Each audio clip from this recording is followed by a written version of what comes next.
Thank you, John. Great to be here. So let me talk about how to make the invisible visible. Can you build cameras that can see around corners beyond line of sight? Or can we allow cars to see through fog as if it's a bright sunny day? Or can we create medical devices that can see deep inside the tissue without using X-rays? So I'm delighted to work with some amazing people at my camera culture group at the MIT Media Lab.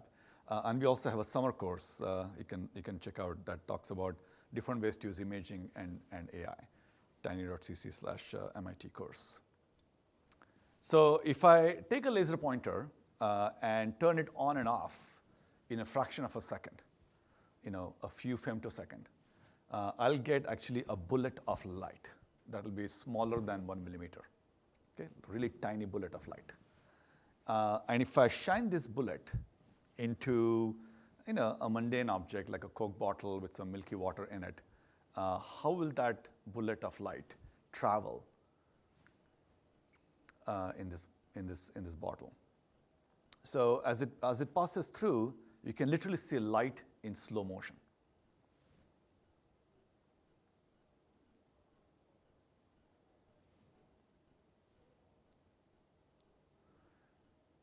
And you can even see kind of light trapped at the top of the bottle and how the light is bouncing around, or how the energy fronts are propagating on the table, right? And the interesting part about videos like this is that, the whole phenomena took place in about a nanosecond, but you had to slow down the video by a factor of 10 billion to be able to see the light in slow motion. So that's all great. The interesting thing from science and practical point of view is that it allows us to analyze reflection, refraction, scattering, caustics, distances, all of that in one shot, right? Our eyes are really slow, so the only thing we would see is a lit up, boring Coke bottle. But from a practical point of view, you can exploit this in really interesting ways.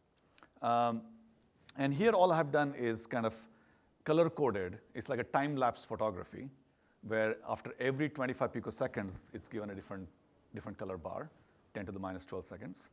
And you can see how light is propagating through the scene. And by the way, we did this project about 10 years ago, in 2012. Back then, we would use devices that look like a microwave to take pictures of these setups. And it was very complex, cost about $1 million to do the whole thing.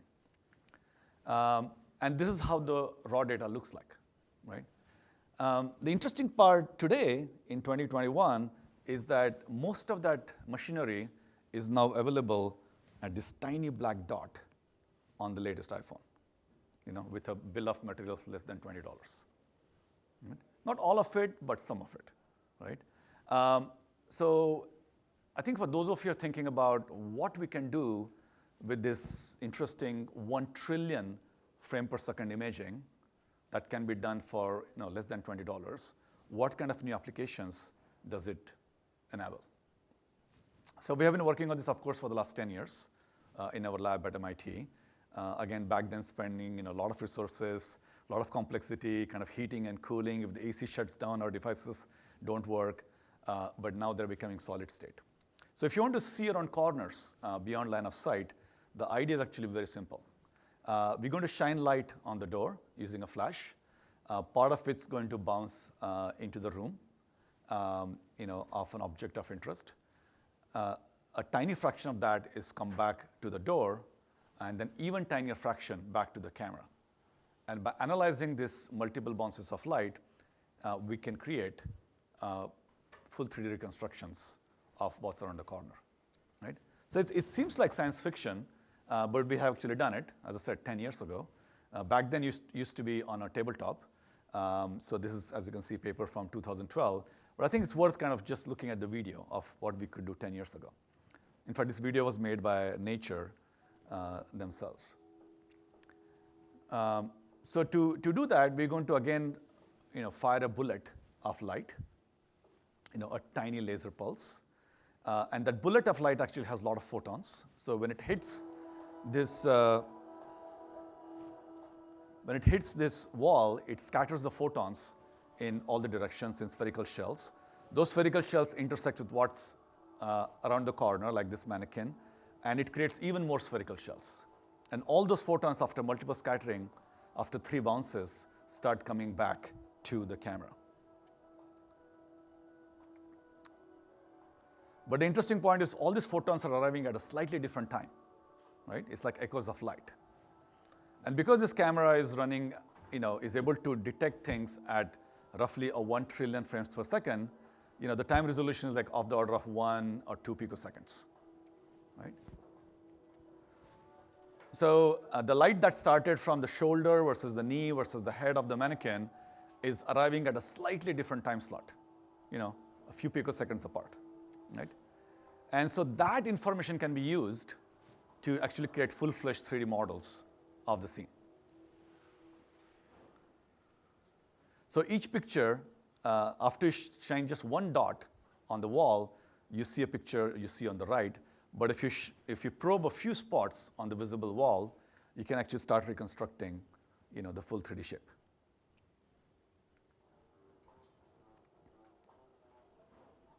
So again, this was about 10 years ago, would cost us about $1 million, right? So after we did that, we realized actually in many cases you don't even need to do full 3D reconstruction. If you just want to detect motion beyond line of sight, hey, is there anything moving, for example, a survivor in hazardous conditions, then we can detect that as well. Or if you want to do collision avoidance, then all you need to know is what's around the bend. Is it a car or a dog or a bird? And what speed are they moving? And that information can also be recovered very quickly. So based on this work, which was funded by DARPA to start with, they came to us in 2015 and they said, this is great, but can you make it real? So we said, sure, give us more money and we'll make it real. And so DARPA, as you know, DARPA started the self-driving car program with only about $10 million of funding. And for seeing around corners, they created a program for $30 million. And a significant chunk of that came to us and some of our colleagues. And so now a lot of this technology is practical, can be out in the real world, in broad daylight, at fast motion, working in real time, and so on. And then we haven't built this yet, but it can be used for medical imaging to kind of build endoscopes that can see deep inside the body. And then, the idea that you can see the world, at single photon level really opens up a whole range of applications, right? You can create jumbled endoscopes, it's like putting fingers in a cookie jar and still be able to pick up the cookie without looking at it. That's because the tips of your fingers are smart. I'll talk a little bit more about cellular resolution imaging at 5 millimeter, to fluorescence lifetime imaging, and not exactly an optical domain, but some of these ideas can also be applied for CT scan. So I'm delighted to work with some really great partners in various universities to see how we can take this single photon imaging for tissue imaging, right? It's kind of an exciting space. And as you know, for tissue imaging, scattering, the fact that things could be at several millimeters depth, and fluorescence lifetime can all be very complex. So these techniques allow us to see around corners, see through fog, build new kind of endoscopes, overcome fluorescence lifetime or exploit fluorescence lifetime. And in the future, if we can continue to improve the time resolution, we can probably beat diffraction limit, so get surprisingly high spatial resolution, can do gated imaging, so we can do things in broad daylight. We can create a virtual negative light by doing interference at any depth inside an object, and focus or transfer heat at any voxel, right? So all the way from manufacturing to medical imaging to non-destructive measurements, there is a whole range of things we can do. So let me spend a few minutes just talking about what makes it practical and why companies like Sony and Apple and Canon and Pi Imaging, a lot of these great organizations building these solutions. And the idea there, again, is the ability to detect one photon at a time, and latest research also indicates our human retina can also detect a single photon, right? And if you think of a pixel as effectively a spoon, the question is, can it really capture a single photon? Because in most detectors, you need tens of photons, hundreds of photons before you can say, yes, I received light. So if you do start a stopwatch with a picosecond resolution, 10 to the minus 12, and you kind of send that bullet of light, then the idea is a time-of-flight camera can detect how long it took for the light to go and come back. So, and then by just multiplying by how long it took with the speed of light, of course, you can estimate the depth, right? Straightforward. Now, time-of-flight cameras have been used in many ways. So, the Kinect camera that we use for gaming and Xbox, new AR, VR headsets, LiDARs, and as I said, the Apple iPhone 12 and beyond have started using time-of-flight cameras, but they're not capable of doing the things that we're talking about here, right? So technology is going in the right direction, but we need a couple of more iterations to get it forward. And these applications are already driving these ultra-fast time-of-flight cameras, which is great. Autonomous vehicles, automation, AR, VR, and robotics. And when it comes to active imaging, as I said, what we need to know is not just look at just the time of flight, how long it took the photon to go and come back, but also actually plot the actual waveform of the light. So, on the left, if you want to do 3D imaging, all I need to know is what's the peak, compared to the baseline, where's the peak that you see on the bottom left. But if you're doing non-line of sight imaging, the seeing around corners I was telling you in the beginning, which is on the bottom right, then actually I need to analyze the whole waveform of how many photons I'm getting at every picosecond. Okay, so I need to see the time profile of how much energy I'm getting per picosecond. So we are, most of the technology right now is on the left, bottom left, and what we need to is get to the bottom right. So again, single photon cameras are coming. The SPAD sensors are coming. And many companies have kind of started commercializing them, but most of them still cost tens of thousands of dollars and are used for very particular applications, right? Now the benefit, you might have heard about other sensors like, short-wave IR, long-wave IR, and thermal IR, and event camera. There are all these other technologies, but the benefit of these SPAD sensors is that, they're not only extremely sensitive and work in room temperature, but they're CMOS compatible. And that's why you can see them, in sub $20, hopefully very soon, sub $5 bill of materials. So that's the exciting opportunity with these SPADs.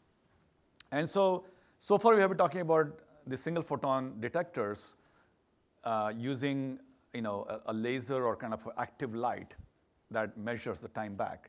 But as I'll show you, it's also pretty useful for completely passive imaging, right? So there's no notion of time of flight. It's just looking at every photon it can receive.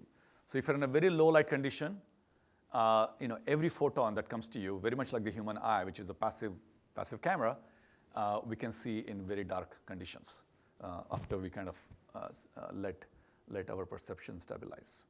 Or high dynamic range, where in the same scene, you might have a very bright region and a very dark region, right? Where a particular setting for exposure time on your camera might be tricky. And then of course fast motion, where if you take a picture with a reasonable exposure duration, then you would just get a blur, right? But with SPAD sensors, you can analyze every photon. So the key point here is that people have started thinking about using SPADs for astronomy, for very dark light conditions, for face recognition in this dark scenarios, object recognition because they're moving very fast, or an automotive setting where you have extremely high dynamic range problems like passing through a tunnel. Okay? So there's a whole range of applications possible with such SPAD sensors. So I really want to highlight the work of my friend Mohit Gupta, who's doing some brilliant work in this space, right? So the pictures that you would see from a SPAD sensor that can run at 10,000 to 100,000 frames per second, every frame you see looks like a salt and pepper noise, right? And you really cannot make much sense out of it. By the way, this is exactly what you're detecting on your retina as well. It's just that we have figured out a way to use the V1 and V2 system to extract meaningful information from it, right? Now, can we do the same thing for cameras? So the idea here is, you might have, this underlying object, and every frame you take, actually this is not a single frame, but like a collection of a few frames, looks extremely noisy and almost meaningless, right? But you can do really good computer vision and machine learning on top of it to start getting pictures that look like they're on the right? Whether it's a camera motion, whether it's an object motion, whether it's low light, whether it's dynamic range, and so on. So that's the good work that Professor Gupta's work is doing. This is from one of his papers. Now, the whole idea behind this burst photography is that even on a standard smartphone camera that does not use SPAD, if you take a picture in low light, and you can try this experiment yourself, if you hold it relatively steady, it's actually taking a burst sequence of pictures, 10, 20 pictures, and it's going to average that by aligning the frames so that you get nice, clean, nighttime photo. And that technology is getting better and better. If you take like a smartphone camera 3 years ago, they would have taken maybe 4 pictures. Now they take 40 pictures to stitch them together. So the burst photography idea has been around for a long time, but all of them rely on the fact that every frame has a slightly noisy and low quality photo, and you can stitch it together. The challenge in SPAD, at quantum level, right, because one photon at a time, is any given frame looks completely meaningless, right? And so there's a sequence of really clever algorithms that have emerged that allow you to basically do some meaningful analysis at a photon level. Just think about that. I mean, in chips, we have started thinking about what to do with every electron. But now in imaging, we can start thinking about what to do with every photon. And when we go down to that level of granularity, a completely new world opens up for us. So here is another result from Professor Gupta's team. And if you see this fire truck, seeing through a tunnel, then either you can take, with a conventional sensor, a low exposure picture or a long exposure picture, right? But you can't decide which one to take. If you take a very long exposure photo, then on the green square there, or sorry, whatever, bluish square there, there's a letter 5, but we can barely see it, right? So you have to integrate the light for a very long time to be able to see the number 5. But then the sign outside that says stop ahead is completely washed out because exposure is too long. And the same thing when you take a short exposure. If you take a short exposure, the number 5 cannot be seen, but the external sign can be seen.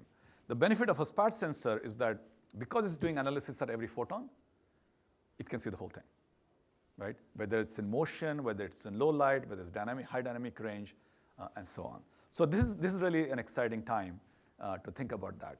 And in fact, I want to highlight Sebastian. Sebastian is back there. So this is a spin-off from MIT that's commercializing many subset of this idea. So feel free to catch him during the break. It's called Ubicept. Light has a story. That's what Sebastian likes to say. So now let's talk about seeing through fog, right? Or reading a book without opening it page by page. So if you want to make the invisible objects visible, you can use some other tricks. You can use different wavelengths. You can use, of course, time. You can use polarization. You can use multispectral, and so on. So let me just show you 2 quick projects and to show you the possibilities of exploring this dimension. So if I want to read a book without opening it, and I want to read the text on every page, what mechanisms can I use, right? Unfortunately, if I use X-rays, then I'll just see through the whole book because the book will be basically like a piece of glass. It will be completely transparent. If I use light, then light will not penetrate deep enough. So you can use something in between, which is terahertz. By using terahertz, you can do, again, a time-of-flight imaging. And the thickness of a book, thickness of each page is about 25 micrometers. And the air gap between 2 pages is usually about 5 micrometers. and the ink can be anywhere between 5 to 10 micrometers, right? So that's the thickness you have in every book. So as long as you have a time resolution, so the book is closed and you're shining the terahertz from above, and as long as you can get that time resolution of 5, 10, 15 micrometers, then at every interface between ink and paper, paper and air, air and ink, you'll get Fresnel reflections. Because fortunately, in terahertz, they have slightly different refractive index. So, and every time there's a tiny refractive index, sometimes 10 to the minus 3, 10 to the minus 6 difference, but very tiny. That's enough to start seeing reflections from each of those layers. So although it's, even in terahertz, the book is like a piece of glass, just like you can see your reflection in glass, and you just don't see through, similarly, the terahertz will see some reflections coming off of the interface between ink and paper and air. So, so let's see, this is a project from our group led by Barmak Heshmat. So just a short video. So here we have 9 pages with certain letters on it. And then we're just going to aim the terahertz beam at it. It's going to be a single point at a time, so it's a raster scan as well, right? And we want to read all those 9 pages.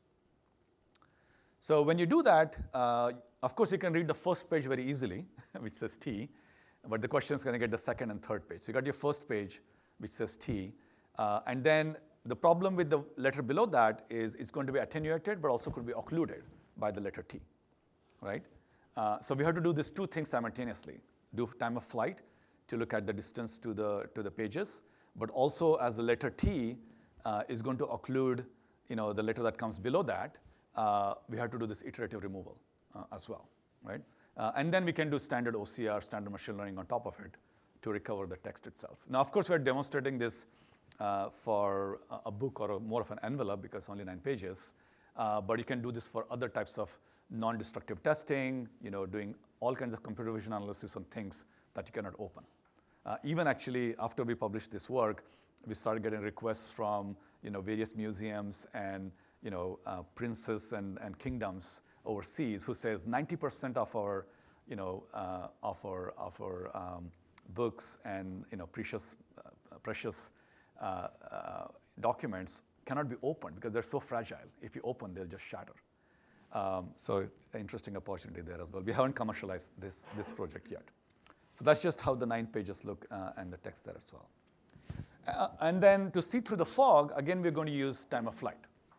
So on the left, you can see how if you use a regular camera very quickly, the object will become invisible because of the fog, mostly because of the backscatter. And our scheme can not only continue to see the object, but also gives you the depth to this mannequin. And we have increased the fog density so that's equivalent to about 100 meters of natural fog. Right? So the attenuation factors are comparable in both the scenarios. And the idea here is actually surprisingly simple, which is, if I shine light and look at the time profile, which you can see on the bottom left, it can be segmented, it can be decomposed into 2 different time profiles. The one in the middle is what the background is, which is just because of the fog. And the signal, which is coming from an object of interest, is going to have a very different distribution. So background photons have so-called gamma distribution, and the one that comes directly because of the impact with object of interest is going to come with a normal distribution. And if you can just solve this mathematically, then you can separate the signal of interest from the overall time signal. And so you can just do this per pixel, and so on. So to conclude, in our group at MIT Media Lab, Camera Culture, we want to make the invisible visible. We are working on devices that can see deep inside our body without using X-rays. We are looking at objects that are room scale or outdoors, such as books, seeing around corners and fog. And what I didn't talk about today is also making invisible data visible, which is often AI doesn't work on siloed data. And how do you make siloed data visible through using techniques based on privacy-preserving machine learning and data markets. So delighted to kind of share with you some of the work we are doing in the middle row here on making the invisible visible. Thank you. Thank you very much. So who would like to start off the questions? I know you have them. Seems